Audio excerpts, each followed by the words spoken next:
pero media hora antes tenemos una oración y oramos aquí desde las 5:30. Yo le puedo asegurar que si el que hubiera venido hubiera sido Miel San Marcos, la gente desde las 3 de la tarde estuviera aquí. Pero como era el tiempo de oración, pocos se dieron cita a ese momento. Y usted tiene que aprender que tu tiempo de oración no se puede mover por nada. El día que tú no tengas tiempo de oración, tú no deberías tener tiempo ni para ir de vacaciones. Si tú no tienes tiempo para orar, tú no deberías tener tiempo ni siquiera para vivir, porque la oración, mi amado, es lo que te va a activar lo que ya está dentro de ti. Amén. Amén. La oración no te va a dar lo que Dios te quiere dar, la oración te va a activar. Voy a hablar de un testimonio. Yo cuando empecé a tener intimidad con Dios y empecé a practicar la oración y a tener una vida de oración, las primeras veces no pasaba nada. Es más, las primeras veces yo solamente oré como 5 segundos o 10. Después de las primeras palabras yo ya no sabía ni qué decir. Oraba por mi esposa, oraba por mis hijos, oraba por todo lo que yo me acordaba en ese momento. Pero después de un rato y después de unos segundos yo ya no sabía qué decir.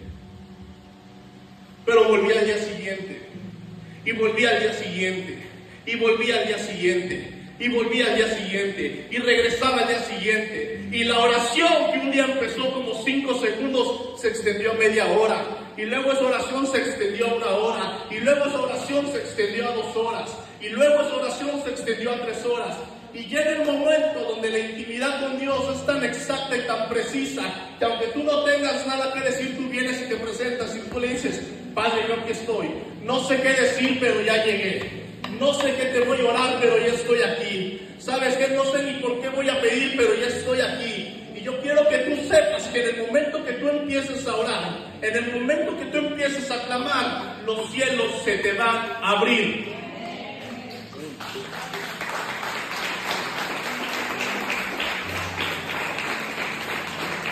Escuche esto. El libro de Mateo 14:23 dice así: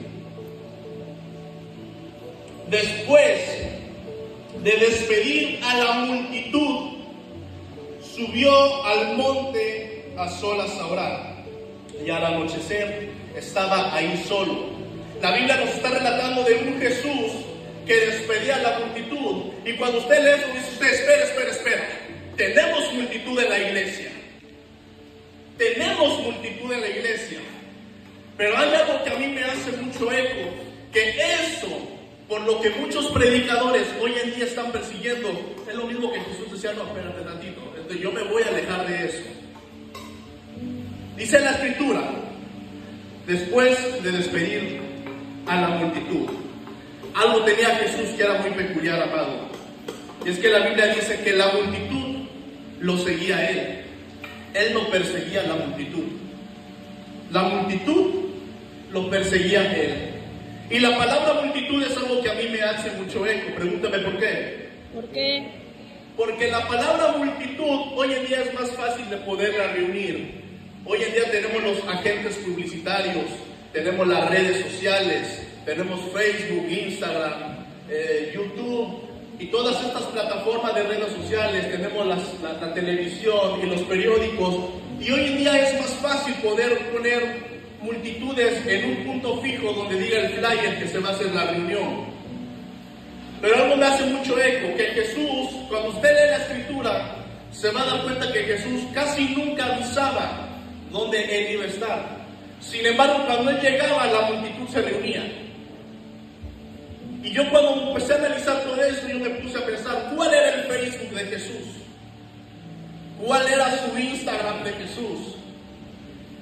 ¿Cuál era su página de YouTube con la que la gente se suscribía? Y yo me puse a pensar y dije, hoy tenemos todo esto que engloba para poder llevar a la gente a un punto clave donde queremos que la gente se reúna. Aquel que hace una promoción para que se pueda consumir un producto, para que la gente pueda saber del producto que tú estás haciendo, y eso hace que las multitudes se puedan congregar de una manera más fácil. Y yo cuando me preguntaba cuál era la red social que podía haber utilizado Jesús, me di cuenta que Jesús tenía el agente publicitario más grande que cualquier predicador quiere tener. A Jesús lo perseguían las evidencias de lo que él hablaba. Donde quiera que Jesús caminaba, el que estaba cojo ahora estaba caminando. Donde quiera que Jesús caminaba, el que estaba ciego ahora podía ver. Donde quiera que Jesús caminaba, ahora el que estaba leproso estaba siendo libre. Donde quiera que Jesús caminaba, siempre había una evidencia de que el Eterno había caminado allí. Siempre había una evidencia de que Jesús estaba ahí. Pero algo me hace mucho eco, que Jesús despedía a las multitudes para ir a orar. Y esto encierra un misterio. Pregúnteme cuál. ¿Cuál? Vamos, pregúnteme cuál. ¿Cuál? El misterio es este: que Jesús despedía a las multitudes. Él nos enseñó que no solamente venció como Dios, sino que también venció como hombre, para enseñarnos que así como Él lo hizo, también nosotros podemos hacerlo. Y es que Jesús despedía las multitudes para ir a orar. Ahora escuche esto: ¿por qué Jesús, el Hijo de Dios, tendría la necesidad de ir a orar? Si Él es el Hijo de Dios, es el Mesías. Había una línea directa entre Él y el Padre. Hablaban un lenguaje que solamente ellos dos conocían. Hablaban un lenguaje que solamente ellos dos se podían entender. Pero escuche esto: Jesús en la oración será lleno. Y cuando Él se llenaba, las manifestaciones fluían.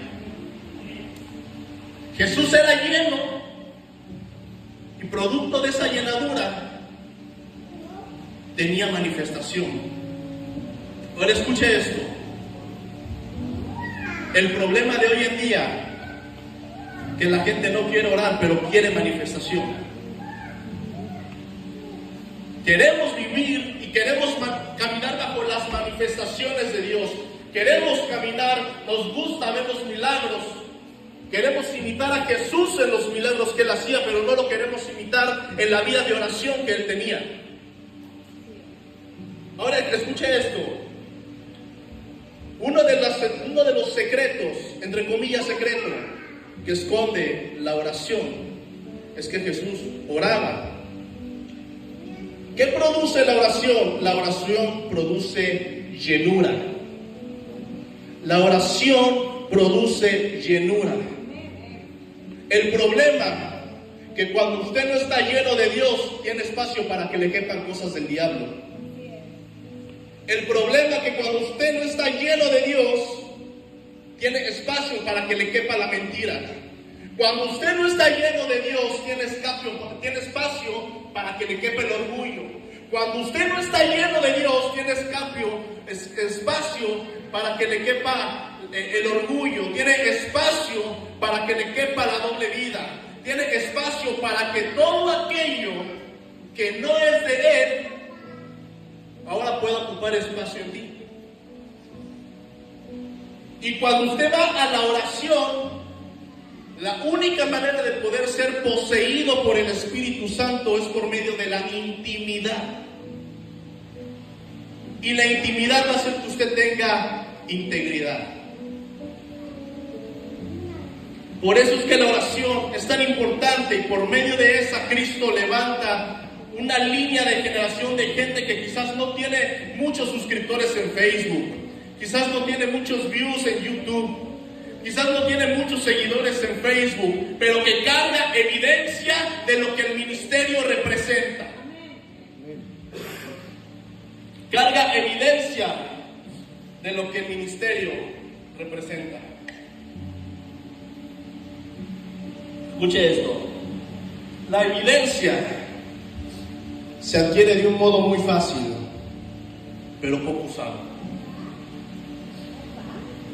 Y es que Jesús, dice la Escritura, que despedía a las multitudes para ir a orar. Él despedía a las multitudes para ir a orar. El problema es que usted quiere imitar a Jesús en las multitudes, pero no lo ha querido imitar en la vida de oración que Él tenía. Usted quiere imitar a Jesús en lo sobrenatural que Él caminaba, pero no lo ha querido imitar en la vida de oración que el hombre tenía. La única forma en la que usted y yo somos llenos de Dios es por medio de la oración. La única forma en la que usted y yo somos vaciados del mundo es por medio de la oración. La única manera en la que usted y yo somos vaciados hasta de nosotros mismos es por medio de la oración. Por eso, cuando el matrimonio se te está cayendo, ve a la oración. Cuando el negocio se te está quebrando, ve a la oración. Cuando todo aquello que se te está derrumbando, tú ves que es lo último, ve a la oración. Pero la oración es lo último que nosotros usamos como una herramienta. El problema es que si la predicación confronta mi vida pecaminosa, entonces el predicador la agarró conmigo. Cuando el predicador predica algo que te confronta, el predicador la agarró con nosotros. Hermanos, por eso tenemos una generación, dicen, una generación de cristal, que se rompe rápido. Tenemos una generación que va a la iglesia, que danza, que grita, se pone las manos en la cabeza, 3, 4 patadas voladoras, te rompe la silla. Pero cuando salen de la iglesia siguen siendo los mismos mentirosos. Cuando salen de la iglesia siguen siendo los mismos egoístas. Cuando salen de la iglesia siguen con su doble vida. Cuando salen de la iglesia siguen mandándole mensaje a la mujer de su hermano. ¿Por qué? Porque fueron emocionados, pero no fueron confrontados. Cuando la palabra te confronta, te duele. Cuando la palabra te confronta, te hiere, pero te cambia. Te cambia. La oración lo que hace es que todo el pecado te sepa amargo. Y cuando el pecado te sabe amargo, entonces Cristo va a saber dulce. Cuando el pecado te sepa amargo, tu vida en Cristo va a saber dulce. Por eso la oración produce llenura. Y la llenura produce manifestación. Escuche esto. El libro de Hechos, capítulo 1:8 dice: pero recibiréis poder cuando el Espíritu Santo venga sobre nosotros. Y el poder, mi amado, se recibe por medio de la oración. Ese poder que dice el texto en Hechos capítulo 1:8, dice que vendrá sobre nosotros, pero hasta que venga sobre nosotros el Espíritu Santo. Ahora bien, el problema de ahora, mis amados, es que como no queremos orar, pero sí queremos manifestación, deseamos caminar bajo las manifestaciones del poder, pero con la carencia del Espíritu. El problema de ahora es que queremos manifestar poder, pero no queremos dejar la doble vida. Queremos manifestar poder, pero no queremos dejar las mentiras. Queremos manifestar poder, pero no queremos dejar el orgullo. Entonces, nosotros queremos manifestar el poder de Dios, pero no queremos hacer servicio dentro de la iglesia. No queremos hacer servicio donde nos congregamos. Queremos manifestar poder, pero estamos hablando más de la gente de nuestra propia casa congregacional. Y hasta que usted empiece a entender que la oración lo único que va a hacer, que no te va a cambiar la atmósfera, la oración te va a cambiar a ti. Escuche esto. El libro de Marcos 10:46 dice: entonces vinieron a Jericó, y al salir de Jericó, él y sus discípulos, una gran multitud, Bartimeo el ciego, hijo de Timeo, estaba sentado junto al camino mendigando. Escuche esto, me llama mucho la atención esto. La Biblia nos dice que Bartimeo tenía una condición, y la Biblia nos describe que tenía una condición de mendigo. Y la palabra mendigo es algo que a mí me hizo mucho eco. Pregúnteme por qué. Vamos, yo sé que a usted le gusta el chisme, pregúnteme por qué. Porque la palabra mendigo en una de sus interpretaciones dice que mendigo es ser dependiente de algo o de alguien. La palabra mendigo significa ser dependiente de algo o ser dependiente de alguien.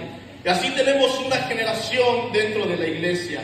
Así tenemos una generación de creyentes en la iglesia que viste bonito, viste caro, pero son mendigos. Tienen buenos coches, pero son mendigos. Tienen buenos trabajos, pero son mendigos. Tienen buena entrada económica, pero son mendigos. Y nosotros, mis amados, no necesitamos mendigar por algo por lo que nosotros tenemos acceso. Usted y yo no necesitamos mendigar por algo por lo que nosotros tenemos acceso. Este tipo se sentaba y dice la Biblia que estaba entre la multitud como un mendigo, como una limosna, pedía limosna. Voy a agarrar tantito su canastita, la voy a revisar en su lugar. Y dice la Biblia que él estaba con la canasta mendigando y le decía: dame 3, dame 5, dame 10. Y dice la Biblia que cuando escucha que está pasando Jesús por ahí, dice la Biblia que él suelta la canasta y le empieza a gritar: Jesús, hijo de David, ten misericordia de mí. Cuando usted lee ese corto texto, usted se pone a pensar, el mendigo suelta el cántaro para ir a correr detrás de Jesús y decirle: Jesús, hijo de David, ten misericordia de mí. El cántaro, mi amado, el cántaro representaba toda la comodidad que él tenía para mendigar. El cántaro representaba la comodidad que él tenía para decirle: dame 10, dame 5, dame 3. El cántaro, mi amado, representa el trabajo que Dios no quiere para ti, pero es el que te da de comer. El cántaro representa ese hombre que te gusta, pero te pega. El cántaro representa esa Dalila que tiene muy bonitas curvas, pero te va a sacar los ojos. Y cuando usted suelta el cántaro, usted le está diciendo a Dios que usted ya no quiere lo que su carne quiere. Cuando usted suelta el cántaro, usted le está diciendo a Dios que usted ya no anhela lo que su carne anhela. Cuando usted suelta el cántaro, usted está diciendo: ya no vivo yo, ahora Cristo vive en mí. Amén, amén.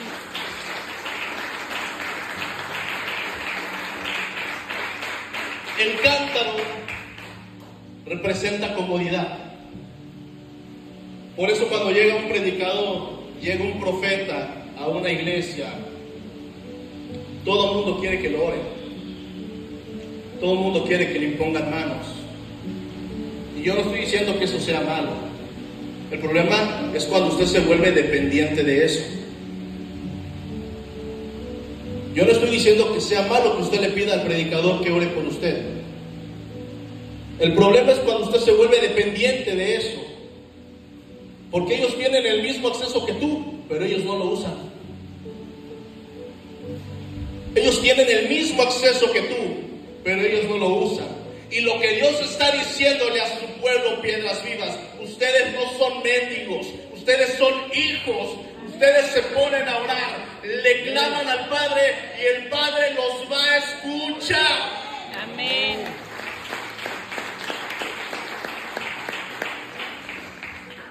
Por eso es importante hacerse de una vida de oración. Yo escuché a un predicador decir: ¿quieres hacerte del hábito de orar? Empieza a escuchar gente que habla.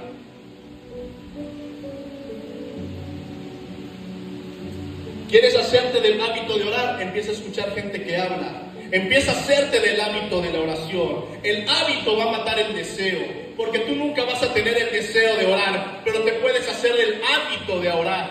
Por eso es importante que tú elijas bien el círculo con el que tú te estás rodeando. ¿Por qué? Porque si te juntas con chismosos, chismoso te vas a volver. Si te juntas con mentirosos, mentiroso te vas a volver. Si te juntas con gente que tiene doble vida vas a aprender. Si te juntas con gente que hace cosas incorrectas vas a aprender. Pero si te juntas con predicadores, si te juntas con adoradores, pero el que se junta con profetas, algo tiene que aprender también de ahí. Pero esto, mi pastor, el problema de que muchos cristianos no quieren orar es porque, escuche esto, se lo voy a decir a usted porque es mi amigo, que ellos no lo oigan, solo usted. El que empieza a tener una vida de oración, y que ellos no lo escuchen, solamente usted. El que empieza a tener una vida de oración, hace un ratito dijo el pastor algo que me gustó. Y él dijo, ¿cuántos están comprometidos con Dios? Casi al principio. A mí me gustó eso que dijo. Porque en la iglesia, mis amados, vale más pocos comprometidos que muchos por compromiso. Vale más tener poquitos comprometidos que tener muchos por compromiso. Si usted lo dice muy rápido, se puede escuchar como un trabalenguas, pero la diferencia es bien fácil.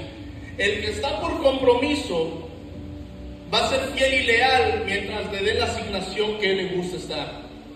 El que es fiel y leal el que está comprometido va a ser fiel y leal mientras no haya una corrección, mientras tenga un beneficio. Pero el día que se corte el beneficio, también se corta su lealtad. El día que se corte el beneficio, también se corta esa lealtad que tenía con la iglesia. También se corta esa lealtad que tenía con sus pastores. Pero el que está comprometido con Dios, haya o no haya, está presente. Esté la cosa arriba o esté la cosa en medio, Él está presente. Porque ha entendido que en la iglesia no se necesita de tener muchos, se necesita tener los correctos. Amén. Escuche esto, el problema de esto que yo le estoy diciendo y que yo he visto, yo como un predicador que no tiene mucho que empecé mi ministerio, he tenido la oportunidad de visitar unas cuantas iglesias ya y me he dado cuenta que el problema es casi lo mismo. Tenemos gente importante pero poco útil. Tenemos gente importante en las iglesias pero no son útiles. Tenemos gente que desea ministerio, que anhela ministerio, anhela ser el cantante del mañana, anhela ser el Marcos Witt del mañana, anhela ser el salmista del mañana, pero hay un principio que no se puede brincar. Hay un principio que no se puede brincar, que es la oración. El problema de no tener una vida de oración es que cuando otro recibe la interpretación de lo que usted necesita, cuando otro recibe la interpretación del cielo y él interpreta lo que él entendió, a veces lo interpretan mal. Por eso tenemos matrimonios destruidos, por eso tenemos noviazgos que ni siquiera llegaron a empezar, por eso tenemos negocios que quebraron en el camino. Por falta de una vida de oración ya casi no tenemos profetas, tenemos adivinos y brujos. Porque la gente le cree más a lo que dice el brujo que a lo que Dios le revela a un profeta. Y hasta que usted empiece a tener una vida de oración, entonces sus pasos se van a empezar a enderezar. Haya o no haya, usted tiene que aprender a orar. Te den o no te den, usted tiene que aprender a orar. La oración, mi amado, no es negociable. Hace 1 o 2 años atrás yo estaba sentado en la banca viendo cómo otros predicaban, pero se trata del que le cree. Usted va a aprender que la Biblia, que Dios no tiene favoritos, aprende a tener íntimos. El problema es que tenemos gente que no es útil, son importantes en las iglesias. Escuche esto. Yo le decía hace un ratito que es importante que usted limpie el closet de su amistad. A mí me gusta, yo tengo un dicho que adopté hace poco que dice: si se oye bonito pero no es bíblico, no lo predico. Me gusta siempre que esté cimentado en la Escritura. Me gusta siempre que esté fundamentado en la Escritura. Escuche esto. La Biblia dice que Jairo se le muere una hija. Y dice la Biblia que cuando va con Jesús y Jesús le dice: voy a ir a tu casa, cuando él llega a la casa de Jairo, la Escritura nos enseña que dentro de la casa de Jairo todos estaban llorando. Todos estaban con sentimientos, todos estaban abrazando, todos estaban dando el pésame, todos estaban aquí y allá. Y la Escritura nos dice que le dice Jesús a Jairo: ¿sabes qué? Sí te voy a hacer un milagro, pero lo primero que yo necesito es que me despidas a toda esta bola de llorones que está aquí. Sí te quiero hacer el milagro, pero yo necesito que tú me despidas a todos los bola de llorones que está aquí. Y dice la Biblia que entonces la niña resucitó. Ahora yo te quiero enseñar esto. ¿Quiénes te creen que estaban dentro de la casa de Jairo? Posiblemente la familia de Jairo,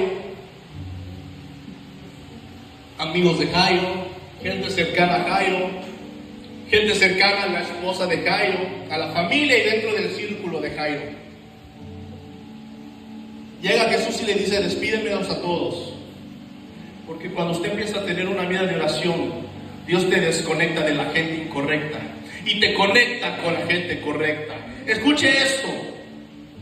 Cuando usted tiene una vida de oración, Dios a veces te va a pedir que tú limpies el closet de tus amistades.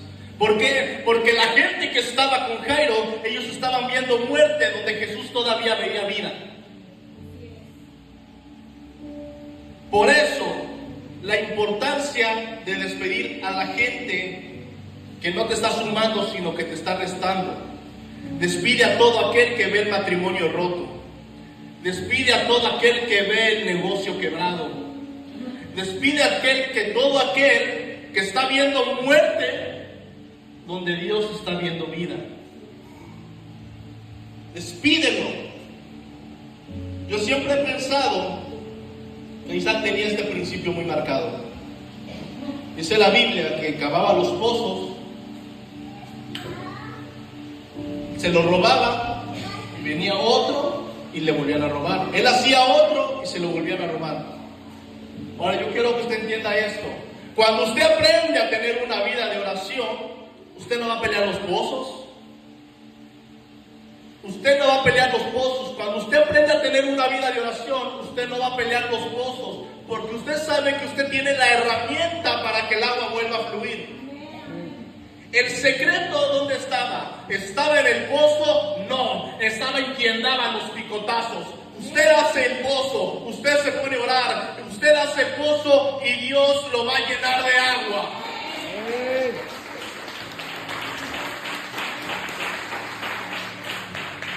Por eso usted debe de entender, usted no tiene que perseguir pozos, el agua lo va a perseguir a usted. Usted no tiene que perseguir las bendiciones lo van a perseguir a usted. Voy a volver al versículo que ocupé como punto de partida. Libro de Hechos, capítulo 3, versículo 1 y 2. Decía que Pedro y Juan subían juntos al templo a la hora novena, la de la oración. Y era traído un hombre cojo de nacimiento, a quien ponían cada día a la puerta del templo que se llama La Hermosa, para que pidiera limosna de los que entraban en él. Escuche esto. El versículo 2 a mí me hace mucho eco por una razón. Pregúnteme cuál. Vamos, yo sé que a usted le gusta el chisme. Pregúnteme cuál. El versículo 2 me hace a mí mucho eco porque dice que era traído un hombre cojo. Y cuando usted lee que era traído un hombre cojo, usted va a entender, mi amado, cómo camina un cojo. De ladito, pero camina. Entonces esta persona, dice la Biblia, que lo traía. Y yo me pongo a pensar, si era un hombre cojo, ¿por qué lo tenían que llevar a la puerta del templo?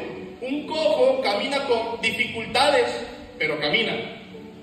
Le cuesta trabajo caminar, pero logra sacar el paso.